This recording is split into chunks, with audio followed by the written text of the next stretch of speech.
చలికాలం మొదలైందంటే మనకేమనిపిస్తుంది? ధనుర్మాసం మొదలైపోయింది అనే ఫీలింగ్ వస్తుంది. దానిలో ముఖ్యంగా గోదాదేవి యొక్క విశిష్టత తెలుసుకోవాలని చాలామంది దానికి సంబంధించిన విషయాలు తెలుసుకునే ప్రయత్నం చేస్తారు. ఎలా పాటించాలి? అసలు ధనుర్మాసం యొక్క విశిష్టత ఏమిటి? ఈ విషయాలన్నీ కూడా పార్ట్ 1, పార్ట్ 2గా 2 కార్యక్రమాలు చేయడం జరుగుతుంది. ఎక్కడా కూడా వీడియోని స్కిప్ చేయకండి. మొదటి పార్ట్ చూసిన ప్రతి ఒక్కళ్ళు రెండో పార్ట్ కూడా చూసే ప్రయత్నం చేయండి. కారణం ఏమిటి అంటే మొదటిది చూసి రెండోది మిస్ అయినా, రెండోది చూసి మొదటిది మిస్ అయినా మీకు విషయం బోధపడదు. ఈ విషయాన్ని క్లియర్‌గా తెలుసుకొని కార్యక్రమంలోకి వెళ్దాం. అమ్మా నమస్కారం అమ్మా. నమస్తే అమ్మా. ముందుగా పార్ట్ 1 మనం కార్యక్రమాన్ని షార్ట్ చేయాలి అన్న ఉద్దేశంతో ధనుర్మాసం యొక్క విశిష్టత ఏమిటి? ఎందుకు ధనుర్మాసానికి ఇంతటి ప్రాధాన్యత చెప్పండి. తర్వాత గోదాదేవి గురించి మాట్లాడుకుందాం. శాంతాకారం భుజగశయనం పద్మనాభం సురేశం విశ్వాధారం గగన సదృశం మేఘవర్ణం శుభాంగం లక్ష్మీకాంతం కమలనయనం యోగి హృద్యానగమ్యం వందే విష్ణుం భవభయహరం సర్వలోకైకనాథం. మార్గశిర మాసంలో మనకి ధనుర్మాసం వస్తుందమ్మా. మాసానాం మార్గశీర్షోహం అన్నాడు కదా శ్రీకృష్ణ పరమాత్మ కూడా. మనకి కాలమంతా దైవ స్వరూపమే.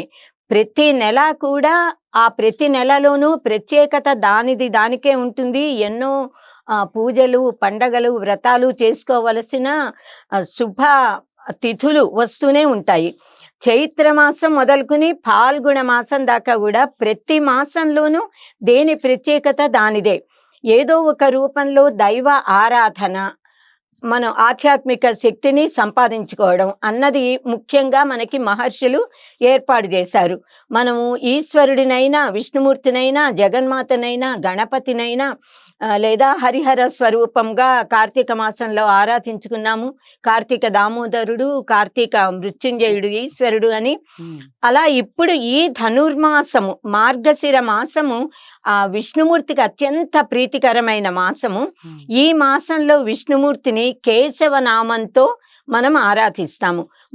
మనం మొన్న దాకా జరుపుకున్నటువంటి కార్తీక మాసంలో దామోదర నామంతో విష్ణుమూర్తిని ఆరాధించాం కదా. ఇక్కడ కేశవ నామంతో ఇక్కడి నుంచి మనకి ప్రారంభం. అస్సలు ఈ మాసాలన్నిట్లోకి కూడా మార్గశిర మాసాన్ని ముక్తిప్రదమైన మాసము అని అంటాము.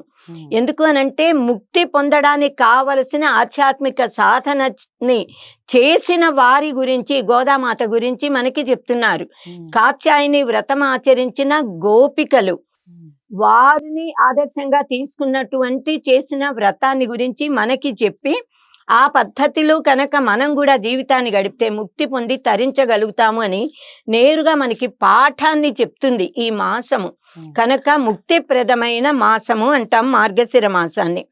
మార్గశిర మాసంలో ఎప్పుడైనా కూడా ప్రతి పర్వదినం అప్పుడు మనం ఇలాగే చెప్పుకుంటాము. బ్రాహ్మీ ముహూర్తంలో నీటిలో, ఈ ప్రత్యేకంగా మార్గశిర మాసంలో నీటిలోట సూర్యుడి తేజము ఉంటుంది, అగ్నిహోత్రుడి ఆ పవిత్రత శక్తి ఉంటుంది, చంద్రుడి యొక్క చల్లదనం కూడా 3 కలిసి ఉంటాయిట నీటిలో. గంగామాత యొక్క పవిత్రత జలాల్లోకి వస్తుందిట. కనుక సూర్యోదయానికంటే ముందే నిద్ర లేచి చక్కగా అభ్యంగన స్నానాలు చేసి మార్గశిర మాసం నెల రోజులు కూడా మార్గశిర వ్రతాన్ని అవలంబిస్తున్నాను అని మనం వ్రతం చేయదలుచుకున్న వాళ్ళు, వారికి సాధ్యమైన నియమాలు పెట్టుకుని ఒక్క పూట భోజనం చేయడము, ఏదైనా కొన్ని నియమాలు మనకి సాధ్యమైనవి. ముఖ్యంగా విష్ణుమూర్తిని ఆరాధించడము. విష్ణుమూర్తిని ఆరాధించడము అంటే ధర్మమును, విష్ణుమూర్తి అంటేనే ధర్మము, ధర్మబద్ధమైన జీవితం గడపటము అన్నది ముఖ్యము. ధార్మికమైన జీవితం గడుపుతూ సనాతన ధర్మంలో మహర్షులు ఏర్పడిన పద్ధతిలో జీవనం సాగిస్తూ విష్ణుమూర్తిని కేశవనామంతో ఆరాధించాలి. షోడశోపచార పూజలు చెయ్యాలి. ఈ మార్గశిర మాసంలో మార్గశిర గురువారాలకి అత్యంత ప్రాముఖ్యత ఉంది. కనుక చాలా మంది మార్గశిర మాసంలో మొదలుపెట్టి ఏడాది, ఈ విశేషంగా ఈ ఒక్క నెల ఏడాది చేయలేని వారు మార్గశిర గురువారాలు పొద్దునుంచి నక్తము సాయంత్రం దాకా ఉపవాసం ఉండి, సాయంత్రం స్నానం చేసి వంట చేసి పాలలో చంద్రుణ్ణి చూసి లక్ష్మీదేవిని పూజించి, లక్ష్మీ చంద్రులు అక్క తమ్ముళ్ళు సహోదరులు అప్పుడు ప్రసాదాన్ని స్వీకరిస్తారు. మార్గశిర మాసంలో వచ్చే షష్ఠి, మార్గశిర శుద్ధ షష్ఠిని సుబ్రహ్మణ్య షష్ఠిగా చేసుకుంటాము. మార్గశిర మాసంలో హనుమద్ వ్రతం కూడా చేసుకుంటాం. కనుక శ్రీ మహావిష్ణువు శ్రీమన్నారాయణుని రూపంలో ధనురాశిలో ప్రవేశించినప్పుడు ఆ ప్రవేశించే ఆ పుణ్యప్రదమైన సమయాన్ని మనం ధను సంక్రమణం, మకర సంక్రమణం అంటామే అక్కడ, అలా ధనురాశిలో ధను సంక్రమణం జరుగుతుంది. ఎప్పుడైతే సూర్యుడు ధనురాశిలో ప్రవేశిస్తాడో అప్పటి నుంచి ధనుర్మాసము అనేది ప్రారంభమవుతుంది. మళ్ళీ మనకి భోగి పండగ దాకా, అంటే భోగి పండగ నాడు మనం గోదా కళ్యాణం చేసుకుంటాము.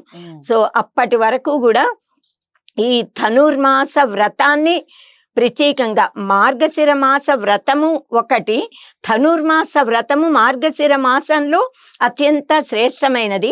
పుష్యమాసం దాకా సాగుతుంది అది, నెల రోజులు కూడా. కనుక ఎప్పుడైతే అంటే సూర్యుడు మకర రాశిలో ప్రవేశిస్తాడు సంక్రాంతి రోజు, మోక్షప్రదమైన ఉత్తరాయణ పుణ్యకాలం అది. ఆ ద్వారం తెరుచుకుంటుంది, ముక్కోటి దేవతలు ద్వారాలు తెరిచి పెడితే ఆ రోజు కనుక ఎవరైనా వెళ్ళిపోతే సాక్షాత్తు పరమాత్మని చేరతారు, స్వర్గానికి వెళతారంటారు. ఈ ధనుర్మాసంలో శ్రీమన్నారాయణుడిని మధుసూదన అనే నామంతో పూజించాలి. ధనుర్మాసంలో అంటే ధనుర్మాసం ప్రారంభం అయిన తర్వాత. ఎందుకు అంటే మధు అనే పేరున్న రాక్షసుడిని సంహరించిన వాడు మధుసూదనుడు. మధు కైటభారి అని అంటాము, మధువుని కైటభుడు. మధువు కైటభము అంటే, మధు అంటే తేనె, ఒక తేనె చుక్క ఉంటే దాని చుట్టూ కీటకాలు తిరుగుతాయి. అహం అదే కైటభము అంటే కీటకస్య భావం, కీటకములు, ఈగలు, దోమలు, చీమలు లాంటివి. నేను అనే ఒక్కటి ఉంటే దాని చుట్టూ నాది, నావి, నావి అనేవి చాలా ఉంటాయి. అవే మధువు కైటభుడు. వీరిని సంహరించిన వాడు పరమాత్మ అనంటే, ఆ పరమాత్మని ఎవరు విష్ణుమూర్తిని మధుసూదన నామంతో ఆరాధిస్తారో వారిలోని అహం మమ అనేవి తొలగిపోతాయి. బలిచక్రవర్తి బలిదానం చేశాడు అంటామే, అహం మమలను విష్ణుమూర్తికి అర్పణ చేశాడు. కనుక ఎవరైతే ఈ అహంకార మమకారాలని పోగొట్టుకుంటారో వారు పరమాత్మని చేరగలుగుతారు. మనకి నిజమైన అమృతత్వాన్ని ఇచ్చే శక్తి కలవాడు మధుసూదనుడు. ఎందుకంటే మధువుని మనకిచ్చేవాడు. మధు అనే పేరున్న రాక్షసుణ్ణి సంహరించి మనకు నిజమైన మధువు ఎప్పుడు అమృతత్వం, ముక్తి, జన్మ రాహిత్యము అనేది, బ్రహ్మ జ్ఞానము అనేది, దాన్ని మనకిచ్చేవాడు మధుసూదనుడు. నైమిషారణ్యం అత్యంత పుణ్యక్షేత్రం కదా, అక్కడ సౌనకాది మునీంద్రులందరూ కూడా సూత మహర్షిని ధనుర్మాస వైభవాన్ని చెప్పండి అని ప్రార్థించారు. సర్వాకౌఖహరం పుణ్యం భుక్తి ముక్తి ప్రదం శుభం ఇదానీం శ్రోతుమిచ్చామః ధనుర్మాసస్య వైభవం. ధనుర్మాస వైభవాన్ని వినాలని కోరుతున్నామన్నారు. అప్పుడు సూత మహర్షి, ఇంతకు ముందు బ్రహ్మదేవుడు నారద మహర్షికి చెప్పిన ధనుర్మాస వైభవాన్ని నేను మీకు చెప్తాను వినండి అని ఇలా చెప్తున్నారు ఆయన. నారదాయ పురాగీతం బ్రహ్మణ పరమేష్ఠిన తదహం సంప్రవక్ష్యామి శృణుత్వం భక్తిపూర్వకం. భక్తితో వినండి. వ్రతానాం చైవ సర్వేషాం దానానాం యజ్ఞ కర్మణాం అధికం సర్వపుణ్యానాం ధనుర్మాస ఫలం శుభం. సకల వ్రతాల కంటే, నిఖిలమైన దానాల కంటే, యజ్ఞ యాగాదుల కంటే, అన్నిటికంటే కూడా అత్యంత ఫలప్రదమైనది, సులభమైనది, ఆనందదాయకమైనది, ఆచరణకి సులభ సాధ్యమైనది కూడా ధనుర్మాస వ్రతము. అధికమైన ఫలాన్ని ఇస్తుంది అల్పమైన శ్రమతో. కనుక సకల శుభాలని ఇచ్చే ఈ ధనుర్మాస వైభవాన్ని విస్తారంగా చెప్పాలి అంటే 100 సంవత్సరాలు చెప్పినా కూడా చాలదు అని ఆయనే చెప్పారు. అంత గొప్పది అన్నమాట. అయితే కలియుగంలో అనేక కారణాల వల్ల మానవులు అల్పతరాయువులు, ఉగ్రరోగ సంకల్తులని ఆయన చెప్పినట్లుగా ఎక్కువ యజ్ఞ యాగాదులు కానీ, తపస్సు కానీ, ఎక్కువ ధ్యానాలను కూడా చేయలేని వాళ్ళు ఉంటారు. కానీ వారికి కూడా జన్మ రాహిత్యాన్ని పొందాలి, శాశ్వత ఆనందం పొందాలి, ముక్తి పొందాలి, శాశ్వత విష్ణు ధామాన్ని చేరి విష్ణు సన్నిధిలో ఉండాలి అని ఉంటుంది కదా. ఇది కనుక ప్రాప్తించాలి అని అంటే ఏం చెయ్యాలి అని అడిగారు. దానికి ఈ ధనుర్మాస వ్రతాన్ని ఆచరించండి, దీనివల్ల విష్ణు సాన్నిధ్యం మీకు లభిస్తుంది. ఏ కోరికతో ఏ వ్రతం చేసినా ఆ కోరిక లభిస్తుంది.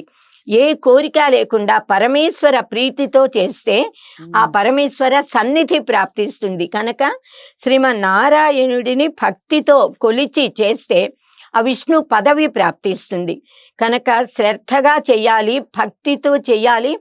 ఏదో పుణ్యం వస్తుందనే భావన కాకుండా పరమాత్మ అనుగ్రహం లభించాలి అనే భావంతో చేస్తే సంపూర్ణమైన కటాక్షం లభించి ఐహిక సుఖాలు, ఆముష్మిక సుఖాలు పొంది ముక్తి కూడా పొందగలుగుతారు. ఈ ధనుర్మాస వ్రతాచరణ అనంటే అజ్ఞాన తిమిరాంతులకు జ్ఞాన దీపము లాంటిది. అంటే చీకటి ఉన్న చోట దీపం పెడితే ఎలా వెలుగొస్తుందో, అజ్ఞానంతో ఈ దేహమే నేను, ఈ ప్రపంచం శాశ్వతం అనే భ్రమతో ఉన్నవారికి, భవరోగ పీడితులకి ఇది మందు లాంటిది, ఔషధము అని చెప్తున్నారు. కనుక అలాంటి వారికి ఈ మాసంలో ఈ వ్రతాన్ని అవలంబించడం వల్ల, ఆ గోదా చరిత్ర వినడం వల్ల, ఒక్కొక్క రోజు ఆవిడ చెప్పిన పాసురాలు వినడం వల్ల, విష్ణుమూర్తిని పూజించటం వల్ల మనము వైష్ణవులుగా మారిపోతాము. అంటే విష్ణు భక్తి కలవారందరూ వైష్ణవులే. మనము విష్ణు స్వరూపులముగా మారి మనకే అక్కడ 4 రకాల ముక్తులు, సామీప్య, సాలోక్య, సాయుధ్య, సారూప్య అని చెప్పారే, ఆ సారూప్య ముక్తి మనకి లభిస్తుంది. మనం విష్ణు స్వరూపులం అవ్వగలుగుతాము. కనుక ఈ వ్రతంలో భాగంగా దానాలు ఇవ్వాలి. మన సనాతన ధర్మంలో ఎప్పుడూ కూడా త్యాగే నైకేన అమృతత్వ మానసు, దానము చెయ్యాలి అని చెప్తారు. దానం వల్ల పరమాత్మ ప్రీతి చెందుతాడు. ఈ వ్రతాన్ని నియమ నిష్ఠలతో ఈ మాసం, ధనుర్మాసం అంతా చెయ్యాలి. ఒకవేళ నెల రోజులు చెయ్యలేని వారు చెయ్యాలి అని కోరుకుంటే 6 రోజులు చెయ్యొచ్చు, లేకపోతే 4 రోజులు చెయ్యొచ్చు. అది సాధ్యపడకపోతే ఒకే ఒక్క రోజు సంపూర్ణమైన భక్తి శ్రద్ధలతో, నియమ నిష్ఠలతో, ఏకాగ్రతతో ఒక్కరోజు పూజించినా చాలు. నెల రోజులు పూజించిన ఫలం లభిస్తుంది. ధనుర్రాశికి అధిపతి బృహస్పతి, దేవతల గురువు. ఆయన బుద్ధికి బృహస్పతి అని అంటాం కదా. కనుక ఈ జ్ఞాన ప్రదాత అయిన బృహస్పతి యొక్క అనుగ్రహం ఉంటే ఈ ధనుర్మాస వ్రతంతో ఆ బృహస్పతి యొక్క అనుగ్రహము, ఆశీర్వాదము మనకు లభిస్తుంది. కనుక మనకి ఆ బుద్ధి, గాయత్రి మంత్ర జపము వలన మనకు కలిగే ఆ బుద్ధి ప్రేరణ ఈ బృహస్పతి ఆరాధన వల్ల మనకి కలుగుతుంది. ఎందుకంటే ఆయనే మనకి గురువు. బ్రహ్మదేవుడి గురువు, విష్ణుమూర్తి గురువు, కృష్ణం వందే జగద్గురుం కదా. అలా ఈ బుద్ధికి బృహస్పతి, ఆయనని బుద్ధి కోసం ప్రార్థిస్తే మన బుద్ధి సరైన మార్గంలో పయనించేలాగా ఆయన అనుగ్రహిస్తాడు. కనుక ఈ ధనుర్మాసంలో రోజు శ్రీకృష్ణుడికి తులసి మాల సమర్పించాలి. సహస్రనామాలతో మనం అర్చించాలి. ఎవరికైనా పెళ్లి కాని వారు ఉంటే, ఆడపిల్లలు మగపిల్లలైనా కూడా తులసి మాలలతో కనుక శ్రీకృష్ణుడిని, విష్ణుమూర్తిని గాని, ఆ విగ్రహానికి గాని తులసి చెట్టుకి వేసిన అందులో చిన్న కృష్ణుడి రూపాన్ని పెట్టి ఈ తులసి మాల వేస్తే వాళ్ళకి తొందరగా పెళ్లి జరుగుతుంది అని చెప్తారమ్మా. ఈ విషయాలన్నీ కూడా బ్రహ్మాండ పురాణంలో చెప్పారు. ఆదిత్య పురాణంలో, భాగవతంలో, ఇంకా నారాయణ సంహిత అని ఉంది. నారాయణ సంహితలో కూడా ధనుర్మాస ప్రాశస్త్యము, ఈ విషయాలన్నిటి గురించి చెప్పారు. ధనుర్మాసం అంటే అసలు దివ్యమైన ఆధ్యాత్మిక శక్తి పొందడానికి అనువైన ప్రార్థనలు చేసే మాసం కనుక, శ్రీ మహావిష్ణువుకి ప్రీతికరమైన మాసం ధనుర్మాసం కనుక, ఇది కర్మ మార్గ ప్రదాయకమైన దక్షిణాయనానికి చివర్లో వస్తుంది. జ్ఞాన మార్గ ప్రదాయకమైన ఆ ఉత్తరాయణ పుణ్యకాలానికి ముందరొస్తోంది కదా. ఇది సంధి సరిగ్గా ఈ నెల.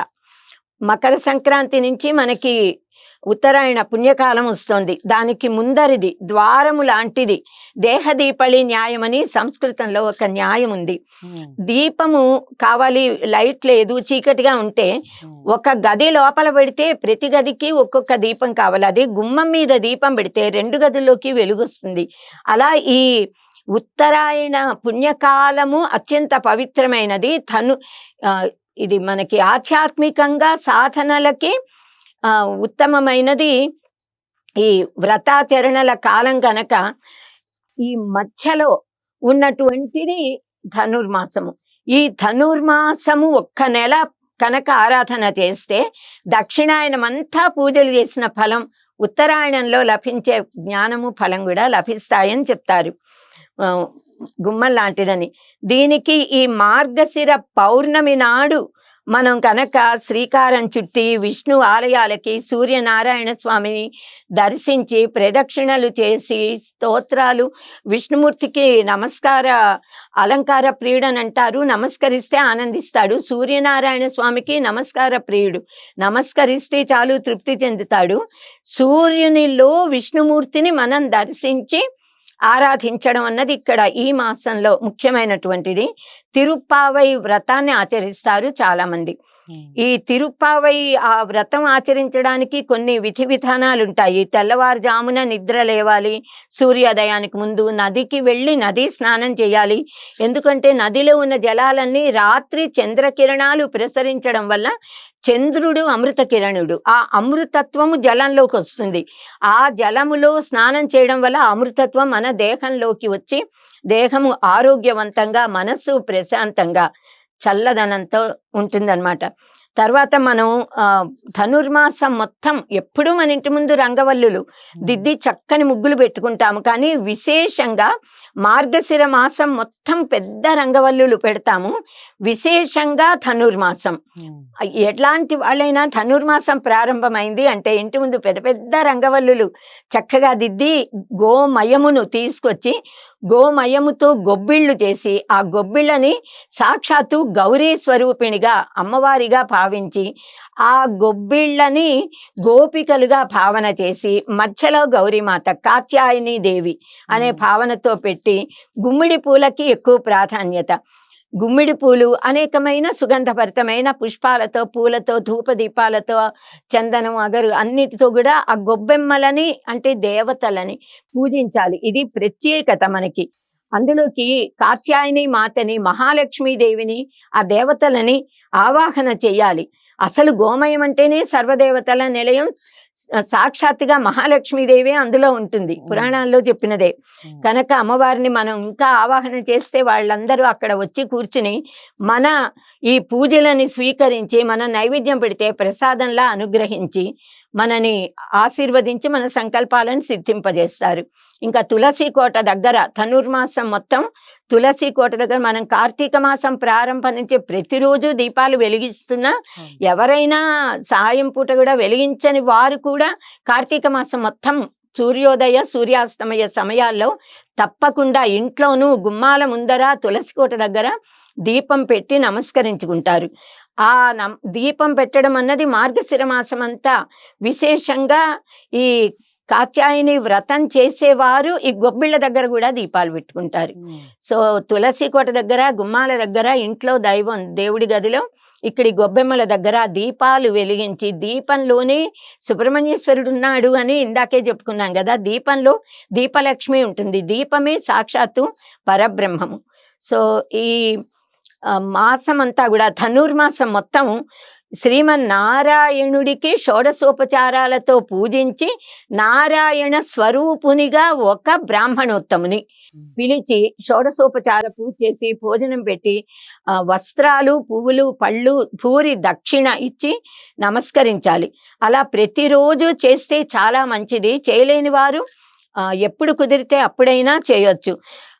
సాధారణంగా ధనుర్మాసంలో మొదటి 15 రోజులు కూడా చక్కెర పొంగలి, పులగం నివేదన చేస్తారు. ప్రసాదాలుగా అందరికీ పంచిపెడతారు గుళ్ళల్లో కూడా. తర్వాత 15 రోజులు దధ్యోదనము, పులిహోర వాటిని నివేదిస్తారు. ఆ ప్రసాదంలా భక్తులకు కూడా పంచిపెడతారు. మనం ఇళ్లలో కూడా అలా చేసుకోవచ్చు.